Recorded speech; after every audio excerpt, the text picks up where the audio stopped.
Assalamualaikum warahmatullahi wabarakatuh. Kembali lagi di channel Kala Project. Pada video kali ini atau video pembahasan kali ini saya akan membahas materi tentang analisis data di tingkat mikro. Sebelum kita masuk ke materi analisis data di tingkat mikro, jangan lupa subscribe, like, share, and comment apabila ada keluhan selama menonton video ini, dan saya ucapkan terima kasih dan enjoy the video.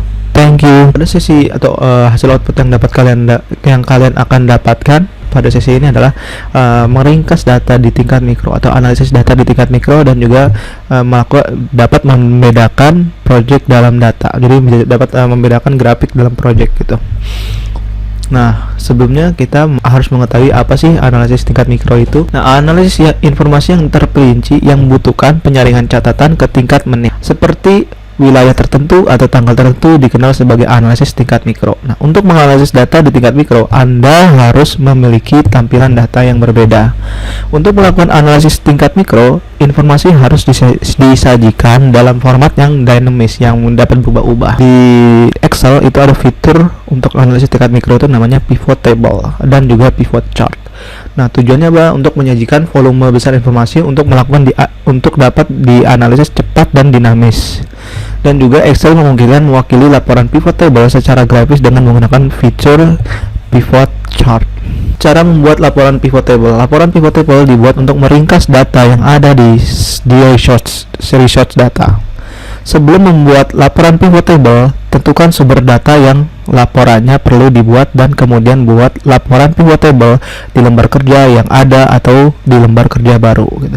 Jadi ada di lembar kerja, maksudnya di sheet yang sama ataupun di sheet yang berbeda maksudnya.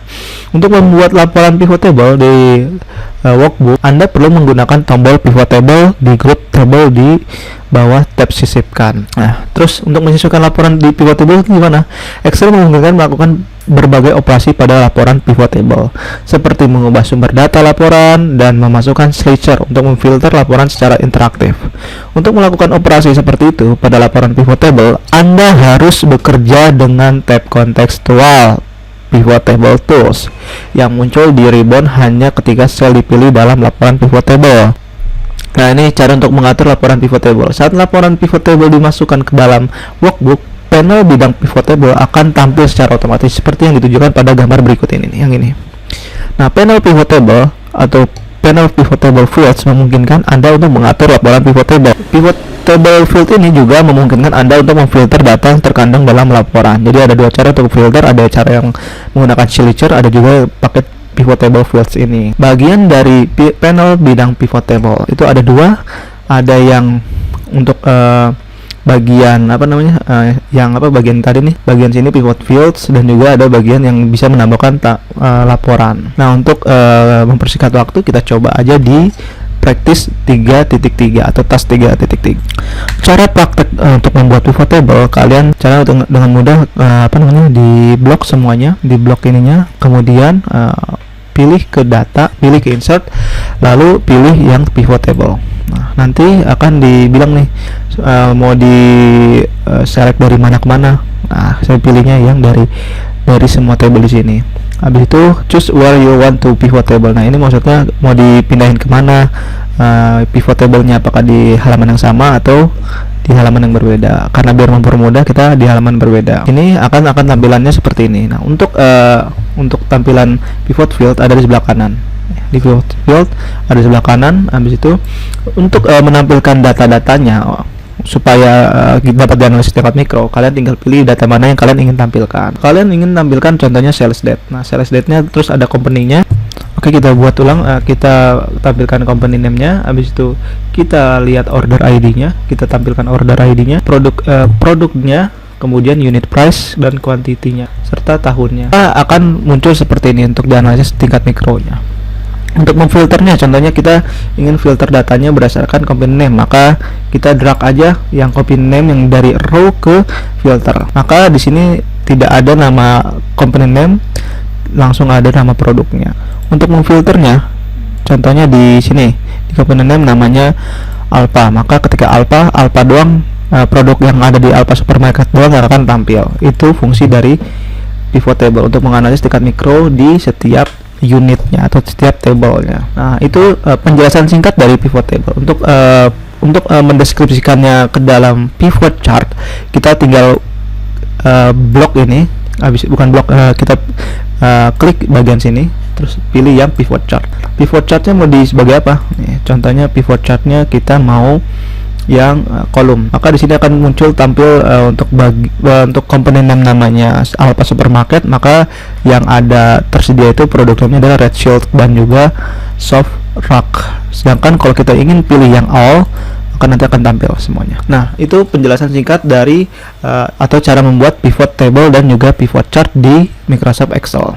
Selanjutnya adalah cara memfilter data dari pivot table. Excel mungkin Anda untuk memfilter data dalam laporan pivot table dengan menggunakan tadi yang saya udah contohkan itu area filter, dan ada satu lagi ada namanya fitur tambahan dari Excel namanya Slicer yang lebih interaktif. Saat Anda menambahkan bidang data ke area filter di laporan pivot table, bidang data dengan filter ditampilkan di laporan pivot table. Nah, ini yang tadi saya contohkan yang data field itu adalah namanya, habis itu filter itu adalah yang ini yang kita mau share produk mana, maksudnya dari PT mana, maka nanti akan tampil. Selanjutnya menggunakan Slicer. Kalau menggunakan Slicer itu sangat mudah, tinggal kalian masukkan saja Slicer-nya di insert, terus ada pilihan Slicer, habis itu kita Slicer-nya berdasarkan apa? Kursor kita ke arah row labelnya, kemudian pokoknya ke arah pivotnya, baru kita pilih yang Slicer-nya. Kita urutin berdasarkan apa? Contohnya berdasarkan component name. Habis itu di OK, maka filternya berdasarkan component name. Kalau di Alpha berarti yang ada produknya produk Alpha doang.